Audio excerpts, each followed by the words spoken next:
Field family from Croydon have two very boisterous boys, 6-year-old James and 2.5-year-old Ryan.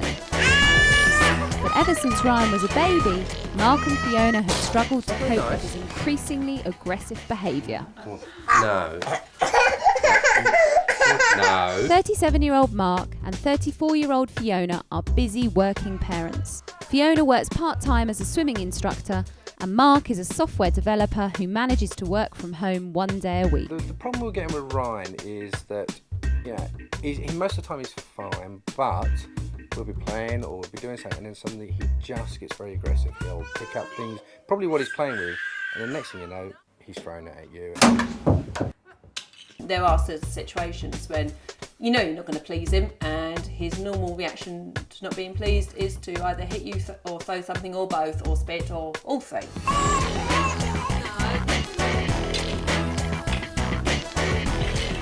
Ryan! Oh, lovely. Anything and everything can be thrown, either generally or up in the air, at you, no matter what. Right, actually go. Sometimes, unfortunately, if you're not looking at him, you don't know it before whatever it is, it hits you.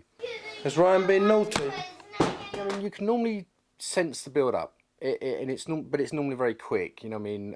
He'll get that. You'll see like a frustration appear in his face. Is the look about him? You'll just see it build up, and then it's like he snap. Oh, come on. What's the matter? He's just like a spring. He's been wound up, and then suddenly it just goes. I don't really not quite sure what's wrong. I'm not sure even my nose is sure what's wrong. I think he gets himself in such a tears. He actually can't then stop himself.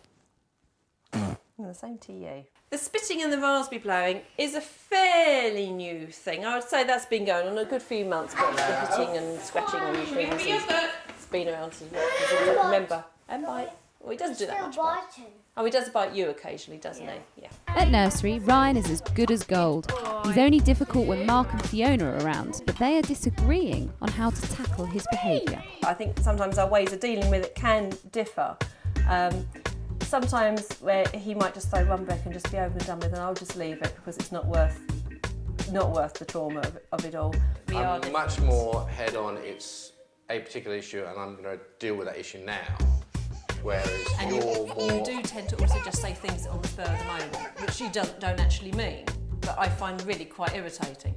I find it very difficult to back off sometimes from not telling them, especially, I get very stressed out on the food front and things like that. Ryan's very good at eating, but then we can sit down and just start throwing food around. And that sort of winds me up. Ryan? Again, I always say, you have to choose your battles. You can't fight a child on every single side, so you have to choose them. And sometimes I say, just ignore it. He's just playing up. It's very difficult because sometimes trying to prevent it actually triggers it. Can you go upstairs? What I'm aiming for, what I want to get out of it, is a more relaxed household. What my ultimate goal is for Ryan to be calmer, less aggressive. Yeah, you want calm, you want to spend the time doing things and enjoying things. A child you can trust to bring out and not have to worry about, is he going to hurt somebody? Is he going to hurt me? And that's very much what I'm looking for, is just peace and so we can all enjoy the time that we have together.